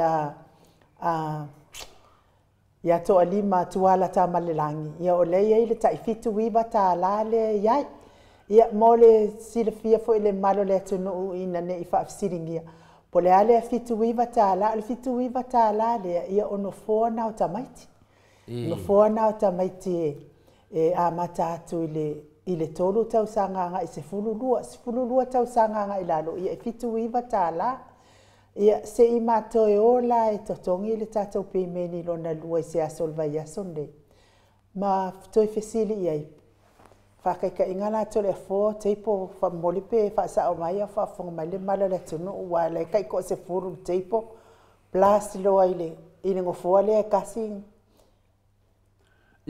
finale confirmo me mana pe fa pe atio atu le sofa le o finale se to fai ai la mai ya ole tu langa na ai ona o finale o tabeti e lalo le fuma lua tau sanga e no ya leve mai e finale spitsu me liva atala ona le ala ai ya me sana ai na finale o Ifia ai se pepesita. Ya la lave nga va mortato waso le. Ya ai te da tato ya o tangata matu ai atu mamainga. Ya ai la tamiti finale lalo suma lo ta sanga. Ya to e confirm le mena i podeva yaso. Ma le te le al time. Ya to no fe na isi ai nga finale mo le fe na vai mai ona le se tu o le tamiti. Ya ya la ya Elai loa la tau whamtala uma e loa la tau le teipo le e anga i ai le me le pa pe ole lau suma le ono ai nu ia la wala tu loa e lua ka meki la la tu loa e sau foi la ia sapala ia e fitu ia ta la foi le va pe tu sama le sapala o tangata matua bio fa manga tu na pe o fisili atiu fa tai tala na lina fa tai telefo lango mal tatu fa moi na lava okay lava ia hos ona yo walo na espulu no mal lua fulu no ingala ya lava la tau maftanga le ia tau maftanga mota maiti ia espulu mal lua ilalo ia le tele no le mana e fa sila tu ia inga ke foi wa kumu ai foi ngai ka making fala vela ve foi le o tato fia napo au foi le io papa stui foi fia ka maiki ia ai ele atua te tatono foi sa mo o tato po kalame na mo neita yao ia na fai foi wa le taula fa fonga mai tato po kalame neita yao le foi aso mo ai luma ia tato foi tato po kalame tato sangtala no ai pe e me o lo tupu mai si o tatou malo wale fo wala tamai fai nga palota pule le o esa mo po fe te fia palota ai pe te fia palota le manuia pe te fia palota le malaya tole fo se me te fia sau no ia ala fa o mata to pokala ya fafta ia tu lava na matu senga me se foi matu autostusi ya Julia Mori ya ke foi RTS ya pai ya fa pena fo ia Revelation 14 ya me se foi le komesina al matu senga le talenga ia le fai le amioton ia pe o matu senga na ia mole to tele la vai to le fai na to fo itua ia lo fa pena sono mona ma no fa soa o te fai tau uma la vai i lato fa soa ma lato ngona te pina de sunga ia pele fa tai pele ia fa tai tele la mo lo fa soa o le me mana ia matu senga no ia o lato fa soa wan ese ia si mato sui lo vale fina o te fia vo ese e te mana o lava i mat e fia fei tau ma mo e foi ma fo fanga tato te fa so fata si ai wa la to e mai la to la ngona ia mo shakia fa penan fa la lo atu wa foi fa to ala tele a final tamama tina e ele si mato sui na pawanga nga mesa ulunga fia para vale fina le ngalo ya le fa in mama to ya na pala me na e ya mala mai foi tato kako vola vai pese pokalame kako fasoa fakasi mai Yesu pe on tato mau tato te fatulo ya Yesu ya umba ya e ke me fangau de Maria ya la foi mana mo le nga ata i fangau de Maria do wita i be le nga tato ingo ki Apollo ya tali atu nai nu pa tele manuel ne yaso ya mo foi stala mo le aso taia Malon, mungal mato apio folinga, whaaftai tele lava sini we e pati puni mata. Ia mai mau foi pe ana ila talata mai se manu tātou te awai whaatasi lea sofa mo lea sfia. Pea foi ana a foa pe samino lea tu a tau wa ai atu ia whaamania lea tua.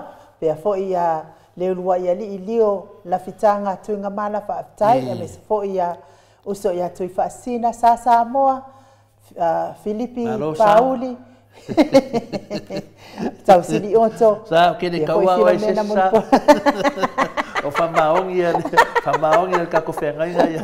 Tupe afele mana ya foi finangalo tupe afele ya famanuia le atua mo oto u malava ilunga le apio folinga manuia fo ine yaso I fofuanga ma toenga le yaso me se fo I e o lo mafuta mai tono falifainga luenga fa manuia le atua maua le malosi o wali sa idinga o tamau ainga ni se fuafua mo le sifi wa uli fa pena ma le sifi po ia ile anga o le atua ma ia maua le malosi pui mai fa la velave o ngaluenga me se fo ile au ave pasi le au ave loli le au ave upa le au ave taxi o sa fo I lo fa ngale malo le tulu e fe mo tai fa na ia o onga fa pe fo I mangaluenga ia pui o tau mai fa la velave o no tupu fa fo se I lungo le ala tele au le kaukule mo I lungo le pasima kongo loli ma kongo taxi ma se makalia e mawai pa se tele mata ata le au ave upos ia me se fo ile au ave taxi ia le tapua inga matua I lawa mamaota ia me se fo isunga I fa fenga inga mfaltua tai to ruaina male ngang pa I ole ali e manuia I fo ine ia so vila wano lo fa tele atu mo o lua ai fa so I fo ia Samoa mai le maota Samoa vi ingo le atua e sini au setalia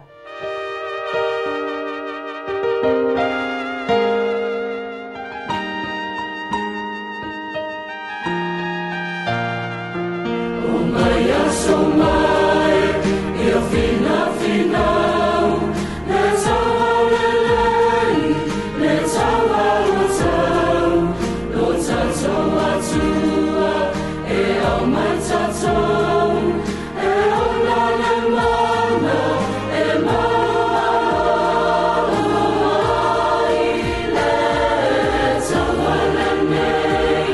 let's all let's all Yesu.